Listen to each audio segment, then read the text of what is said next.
शेवग्याचे म्हणजेच मोरिंगाचे 300 फायदे आणि 3 मोठे दुष्परिणाम. मित्रांनो, आज आपण मोरिंगा म्हणजेच आपल्या ओळखीच्या शेवग्याच्या पानांचे आश्चर्यकारक फायदे आणि काही महत्त्वाच्या खबरदाऱ्यांबद्दल बोलणार आहोत. मोरिंगा हा पोषक तत्वांचा खजिना आहे. यात 92 विविध प्रकारची पोषक तत्वे, जीवनसत्वे म्हणजेच व्हायटमिन्स, खनिजे म्हणजेच मिनरल्स आणि अमिनो ॲसिड्स आहेत, ज्यांची आपल्या शरीराला गरज असते. याची खासियत म्हणजे बियांमध्ये आढळणारे प्रोटीन याच्या पानांमध्ये असते. हा एक कंप्लीट फूड सोर्स आहे, जो 300 वेगवेगळ्या आजारांवर उपचार करू शकतो.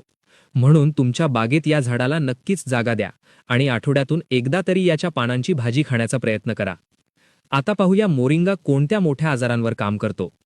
पहिला आहे मधुमेह म्हणजेच डायबिटीज. विशेष म्हणजे हे टाईप 1 आणि टाईप 2 दोन्हींवर काम करते.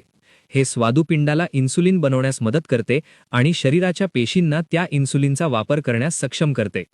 उंदरांवर केलेल्या अभ्यासात असे दिसून आले आहे की यामुळे स्वादुपिंडाच्या बीटा पेशी पुन्हा तयार होतात. दुसरा मोठा आजार म्हणजे कॅन्सर. मोरिंगा ब्रेस्ट, ओव्हरीज आणि प्रोस्टेट कॅन्सरसारख्या आजारांना रोखतो आणि पसरू देत नाही. हे ट्यूमरला होणारा रक्तपुरवठा थांबवून ट्यूमरला आकुंचन पावण्यास भाग पाडते. तुम्ही किमोथेरपी किंवा रेडिएशन घेत असाल तरीही याचा वापर सुरक्षितपणे करू शकता. कॅन्सरमधून बरे झालेल्या लोकांसाठी हे पुन्हा कॅन्सर होण्यापासून वाचवण्यासाठी खूप फायदेशीर आहे. ज्यांचे कोलेस्ट्रॉल जास्त आहे त्यांच्यासाठी मोरिंगा एक वरदान आहे. हे शरीरातील फॅट बर्निंग मेकॅनिझम सुधारते आणि लिव्हरचे कार्य सुधारते, ज्यामुळे कोलेस्ट्रॉल रक्तवाहिन्यांवर चिकटत नाही. लॅब टेस्टमध्ये असे सिद्ध झाले आहे की यामुळे वाईट कोलेस्ट्रॉल म्हणजेच LDL कमी होते आणि चांगले कोलेस्ट्रॉल म्हणजेच HDL वाढते. तसेच आजकाल आपल्या अन्नात आणि पाण्यात कीटकनाशकांमुळे आर्सेनिक नावाचे विष असते. मोरिंगाची पाने हे विष शरीरातून बाहेर काढण्यास आणि लिव्हरला होणाऱ्या नुकसानापासून वाचवण्यास मदत करतात.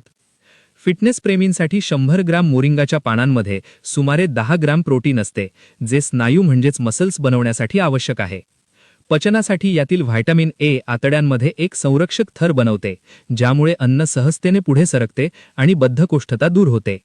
तसेच यातील ग्लुटॅमिक ॲसिड स्मरणशक्ती सुधारते आणि टायरोसिन मेंदूतील संदेश वहनाचे काम सुधारते, ज्यामुळे वयोमानानुसार होणारा विसरभोळेपणा कमी होतो. पण थांबा, मोरिंगा प्रत्येकासाठी नाही. याचे 3 दुष्परिणाम तुम्हाला माहीत असणे आवश्यक आहे. 1. मुळे खाऊ नका. मोरिंगाच्या मुळांमध्ये स्पायरोचिन नावाचे विष असते, ज्यामुळे नसा लुळा पडू शकतात, म्हणजेच पॅरालिसिस. फक्त पाने खा. प्रमाणाबाहेर खाऊ नका. हे जास्त खाल्ल्यास जुलाब होऊ शकतात किंवा गॅसचा त्रास होऊ शकतो. दिवसाला अर्धा चमचा पावडर किंवा महिन्यातून 2दा भाजी खाणे पुरेसे आहे. गर्भवती महिलांसाठी धोकादायक. गर्भवती महिलांनी मोरिंगा अजिबात खाऊ नये. यामुळे गर्भाशय आकुंचन पावते, म्हणजेच युटेरस कॉन्ट्रॅक्शन होते, ज्यामुळे गर्भपात होण्याचा धोका असतो. बाळंतपणानंतर हे सुरक्षित आहे, पण गर्भपणात टाळावे. जर तुम्ही या खबरदाऱ्या घेतल्या तर या भारतीय सुपरफूडचे प्रचंड फायदे तुम्ही सुरक्षितपणे घेऊ शकता. हे कॅल्शियमने हाडे मजबूत करते आणि तुमची त्वचा आणि केस निरोगी ठेवते. आजच तुमच्या आहारात शेवग्याच्या पानांचा समावेश करा. व्हिडिओ आवडल्यास लाईक आणि सबस्क्राईब नक्की करा.